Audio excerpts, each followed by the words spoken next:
the few months after my diagnosis, I mean, I was in a state of complete shock. Now I just take it day by day. I have no long-term plans. Obviously, I cannot have. So I think caregivers should also remember to look after themselves. All I try to do is just live every day as well as I can.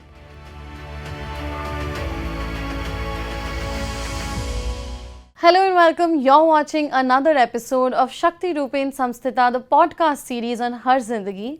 This is where we shine a spotlight on women who've embodied strength in some way or the other. Today we have with us Urvashi Prasad. She is the director in Niti Aayog and also someone who's living with cancer. Urvashi, thank you for joining us today. Thank you for having me here.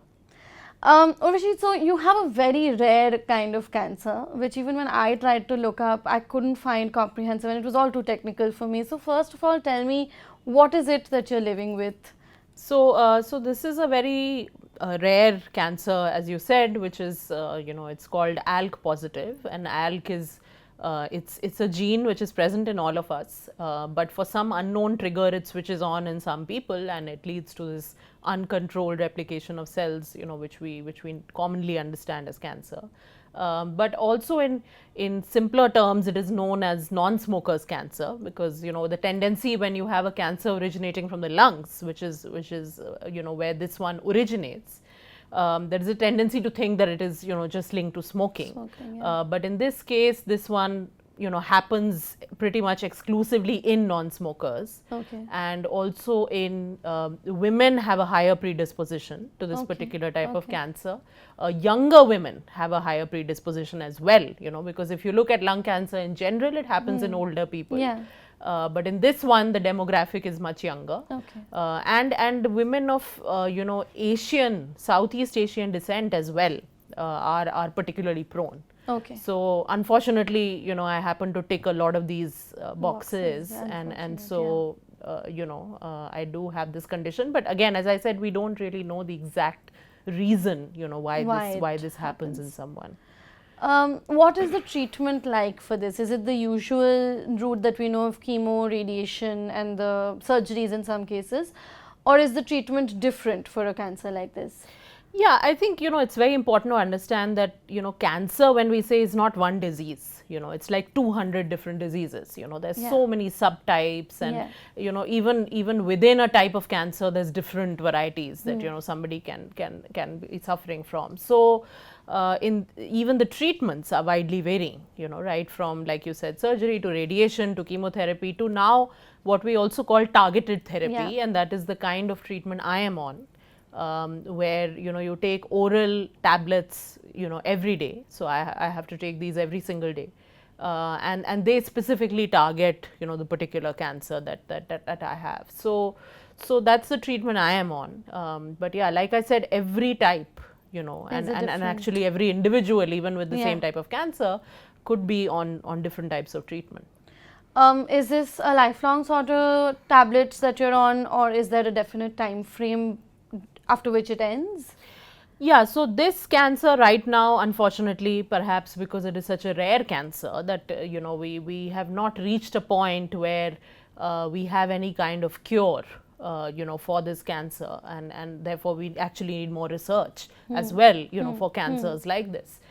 Because the numbers are increasing, even though we are saying it's rare today, but actually, even if you speak to doctors, and I've spoken to many, obviously, and they say, the numbers are going up. So we do need more research into, how do we obviously improve someone's lifespan with this. But as of now, as things stand, you have to, till you're alive, basically, you have to be on medication. Okay. But also the one challenge is that the cancer often becomes resistant to a particular type of medication you're on. So then you have to switch medications, and we only have so many options available. So we need many more options in order to be able to prolong someone's lifespan. Okay. And how did the diagnosis come around? Like, did you spot symptoms and you went to a doctor and got the screening done? How did you get to know that you have Yeah, this? I mean, I was physically, completely fit. I had no symptoms, and obviously somebody so young, a non-smoker, you're never going to think of lung cancer. That's the last thing that you think of, that's the last thing that doctors think of. So, frankly, none of the doctors along the way also ever kind of came up with even the possibility that I could have something like this. So it was only when I fell very sick last year, but all my symptoms were actually liver related, because by then the cancer had already spread to the liver and various other parts of the body. So in my case, it's what we call stage 4, or metastatic, which means that, from its origin, which is the lung, it has actually spread to different organs in the body. So the symptoms that I had last year were all liver related. I had loss of appetite, and I was losing weight, and I had nausea and vomiting, and so when all that kind of continued, and test after test was not giving any conclusive result, then of course I had to have a biopsy. And so then after my PET scan, then I had a biopsy, and the biopsy, when it revealed this. So even the doctors were, very surprised, because you're not expecting this, like I said, in somebody who's otherwise physically very fit. But I think, like I said, we really don't know the reasons why something like this gets triggered in someone. And so it could be anything from air pollution to, any kind of mental trauma that you might be dealing with. I mean, we really don't know. We need more research to be able to answer these questions. Yeah. And so you find out, and it's in stage 4, and cancer is still a word that is very feared. Like, even though there is treatment, there are options available, and research has gone ahead in terms of curing and finding the treatment options, medicines, etc. But it's still a word that instills a huge amount of fear, sadness, anger, and a variety of emotions. So how has that been? What has been your mental health journey since you found out about having this and living with it? Yeah, mentally it's been very difficult, and I think that is actually one of the areas we don't focus on enough when it comes to cancer, because we just look at the physical kind of manifestations of that disease and the symptoms and how do you treat it, but the impact it has on you mentally, psychologically, even socially, your relationships, everything, changes. Your life completely turns around on its head. And so for me, like, in the few months after my diagnosis, I mean, I was in a state of complete shock, and I was just unable to even understand what had hit me, and I was in severe depression, and of course anxiety and suicidal ideation. I had all of that, because suddenly you're hit with this, just at such a young age, something completely out of the blue, completely unexpected. And you're staring down at this prospect of, your life could be over any time, or it's certainly been very curtailed. So it's shocking for anyone. I mean, I think anybody in this shoes would be completely unable to, handle something like this. So the only way that I could then somehow try to get my life, to at least live whatever time I have, and to even be sitting here in front of you and talking to you. I did have to take antidepressants, and my oncologist, helped me with that, because he could see that I was completely struggling, and I'm still on those, medications, and I might have to always be on those medications, because the struggle is not gone. Like I said, in my case, there's no end, time limit to this treatment, or when this nightmare gets over for me. So I might always have to be on these medications, and I'm not at all ashamed of that, and I think nobody should be, because this can happen to anyone. This is not your fault. So if such a catastrophe does fall on you, you do need the kind of tools to be able to manage it. And if those tools happen to be medication, of course prescribed and under the guidance of specialists, then so be it. There should be no stigma or shame or anything to be embarrassed about. I mean, I think a lot of people would be surprised that I'm sitting on a platform like this and talking about this so openly. But I do that because I'm also a public health professional, in my actual life, professional life, apart from dealing with this condition. And I know that stigma is such a problem. Social stigma is such an issue in our society. So I feel that it should not be there. We do need help. and we do need psychological help. We do need help with our mental health when such a massive, kind of tornado has, come into our lives. And that's nothing to be ashamed about. Yeah, absolutely. I completely agree with that. I also want to know from you, how did society react to you in your specific case? Tell me a little about how it's been, what people have sort of said, the good and the bad. Yeah, I really think that, we as society, I think we're still very uncomfortable. The moment we come across somebody who's suddenly dealing with something like this, we often don't know what to say, and we don't know how to react. And, we don't know, that's really what I have kind of experienced, in my, given that after that I've, had this condition myself. And I think we often end up saying things which sound really horrible, to the person who is in that position, even though we might not intend to, for it to sound that way, but it ends up being that, because, we are awkward, we don't know. So I think, or we, I've also seen people completely withdraw, and not engage with you, because, they're that's like, worse, right? yeah, because it's like, we don't know what to say to her, that kind of thing. So I mean, I would just say that it's not rocket science, I would just say to people that it's not rocket science, whether it is somebody diagnosed with, cancer, or whether it's somebody who's dealing with grief, which I've also had to, because I lost my father, just before I was diagnosed, and the year before I was diagnosed. And so I think any of these are things which, unfortunately, many of us at some point in our life will have to go through. It's not always about the happy occasions and the happy moments. So I think we need to be able to be comfortable to just sit with someone, in their grief, or when they are, really down, and just listen. There's no need to offer any judgment, there's no need to offer any solutions, because often there are no solutions. I mean, there's no friend of mine who can take away my cancer, or, there's nobody who can bring back my father, right? So there's no solution, and equally you should not judge. I think if you can just give a listening, ear to somebody in these situations, and just otherwise, just check in on them, just be, as normal as you can be with them. I think that's good enough. Yeah, I think something that you touched upon, that, I think a crux of friendship is just going through these uncomfortable situations, being there through the discomfort of not knowing or feeling helpless, not being able to offer solutions as we often aspire to.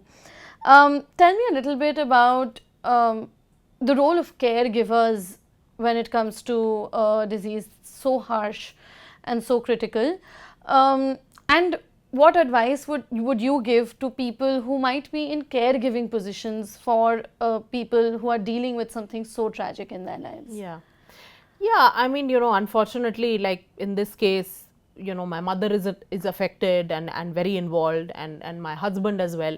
So I mean, they're of course affected in different ways, right? I mean, a mother is affected in a very different way, and she has a very different role to play. For my husband, it's a very different kind of dynamic. So I think caregiving is also of different types. It can be actually somebody who's helping you with your medicines or your daily diet, or things like that, which in my case is my mother. Or it can be something which is more emotional and just being by your side or providing support, which I think is, in my case, it's also a lot of friends. It's not just my family, but it's also a lot of friends who step in and play that role.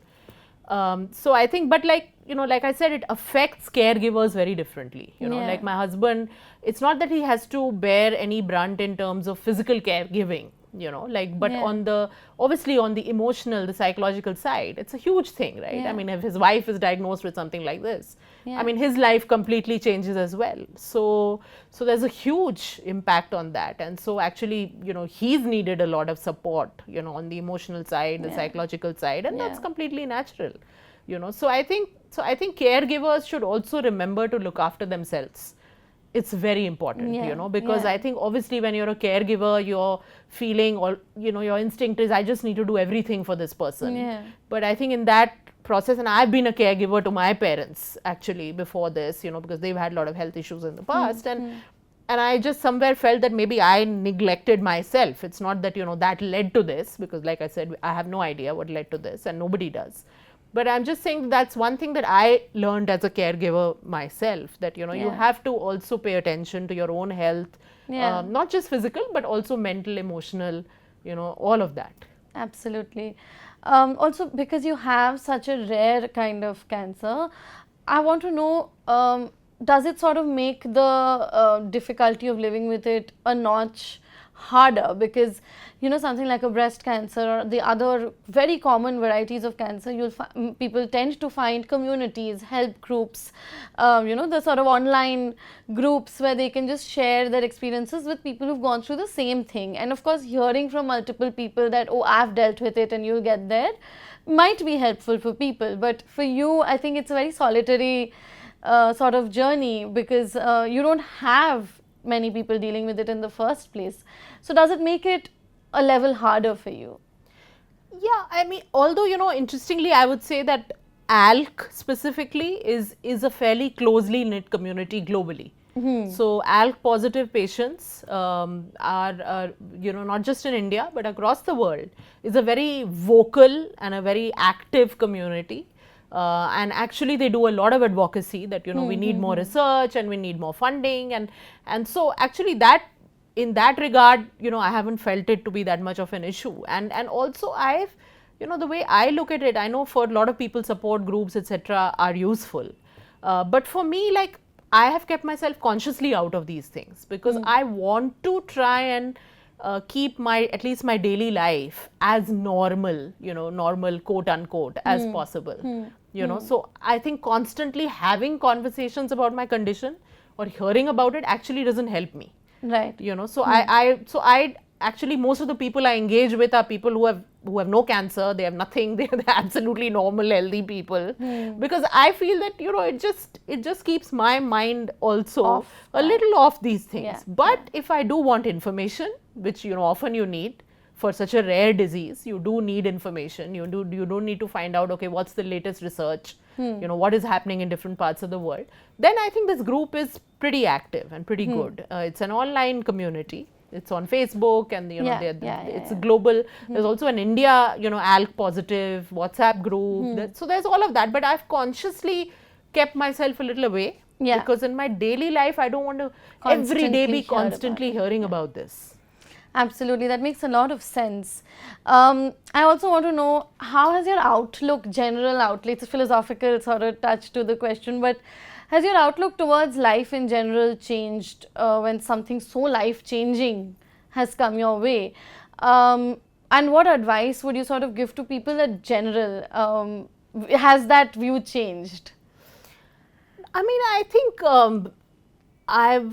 I've always been somebody who's tried to do whatever I can as well as I can. So I think that has not changed, whether it's professional, whether it's my dancing, because I love to dance, and whether it's meeting friends, whether it's going out, whether it's traveling. I've everything that I've tried to do, I've always tried to do it well, and I've tried to do it to the fullest because that's what I've learned from my father. And so I continue to do that. I mean, of course, as I said that last year, I was completely down in the dumps, and I was in the complete, depths of depression where, I describe myself like a zombie, that's what I tell people, that I felt like I'm just walking around and I didn't even know what's happening. I had no way of engaging with my external environment, people would talk to me and their words would kind of just go past my ears. I didn't know what they were saying, so of course I have also been in such situations. But with medication that helped me to, at least reach this level that you see today. And so I think now I just take it day by day, I have no long-term plans. Obviously, I cannot have, unlike a lot of my peers who say we want to do this 10 years later, or, we want to have kids, or we want to go and settle here, settle there. I can't make any of those plans, unfortunately. But I think all I try to do is just live every day as well as I can. And just take it as it comes and hope for the best. Yeah, no, I'm sure. I think the medication should work, and I keep my fingers crossed for it, and I hope you live life to the fullest every day. Tell me a little bit about the financial burden. I know that a lot of us, even sitting here, we come with a lens of privilege in our lives, and maybe it's doable because of our jobs, because of our families, whatever it is. But I know that any cancer treatment is extremely financially draining. So how has that end of the thing been for you? No, absolutely. And I mean, I come from, a family of reasonable means, but nothing extraordinary, because I come from a family of civil servants. So, you don't have any kind of additional wealth lying around. I myself have been, working in the development sector in the government, so I don't have that kind of, personal wealth or savings or anything. So, but obviously much better off than, say the majority of the people in our country, right? So definitely that privilege is there. But still, cancer is a huge financial kind of shock and burden on any family, and it's the same with me, because firstly, the targeted therapy I'm on is very expensive, because it's a branded, it's a patented, we don't have any kind of generics or anything for that anyway, and so that drug itself is very expensive. But Can you tell me a range of how expensive per month or per week? Yeah, I mean, if I think for a month, I mean, it would be at least over 1 lakh, that these tablets would cost. That's huge. Yeah, it's a huge amount. Yeah. So it could be even more, it could be, it depends on the specific type of drug you're having, and also the dosage you're on, like what is the dosage, etc. But yeah, it could be there or thereabouts. But that is only one part of it, then you have to have all your blood tests, you have to have your PET scans, you have to have obviously your doctor visits, so everything, and I'm somebody who's, paying out of either private insurance or out of pocket or whatever. So it's a huge burden, it's definitely, because insurance doesn't cover everything as well, know, and in fact, there was a lot of issues with the insurance initially, because they would, what I'm having, they cannot classify that as chemotherapy. So they said, oh, then how do we reimburse this? Because this is a very different class of drug that you're having, and all those kind of issues are there. So I think if they are there for someone like me, then obviously for somebody who's belonging to a lesser kind of socio-economic background household, it's even harder, much harder. Yeah. So yeah. Is there any way people can plan their finances in a way to probably do better for themselves? Have you sort of recognized anything like that post having had dealt with it? I don't think, because these are things which, I mean, it's really hard to plan, for something like this. It is something that, you hope never happens to you. And so therefore, it's you wouldn't even want to plan for it. But I would just say that, I mean, obviously that the whole ecosystem, in the country, in terms of the financial support that we can offer to somebody with cancer, for especially with newer treatments, and I think we've made a lot of advances. Even health insurance for the poor, in the country has improved by leaps and bounds. But we can always do better, especially in terms of adding newer treatments, like now these immunotherapies or targeted therapies.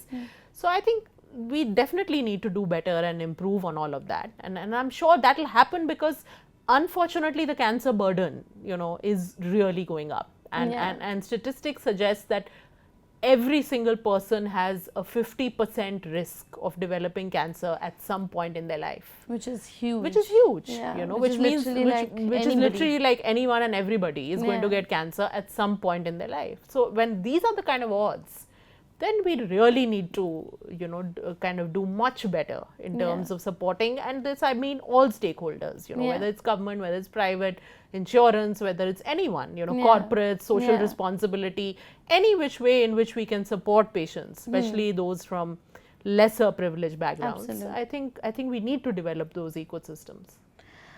You've also, like, the reason I know about your story is because you have talked about it so openly on various social media platforms. LinkedIn, for instance, is where I had first read about it. Is there any specific reason why you chose to do that? Because, I mean, a healing journey, whatever kind, can be a very personal journey, and especially something so hard. And with social media, with all its rosy filters, and people put out their best selves and their best stories, success stories, inspiring stories, and people sort of have that template that they like to base their social media on, but you've chose to talk about the worst bits of your life perhaps in certain of these posts, like the hardest parts. So is there any particular reason why, something that prompted you, or why you chose to talk so openly about it?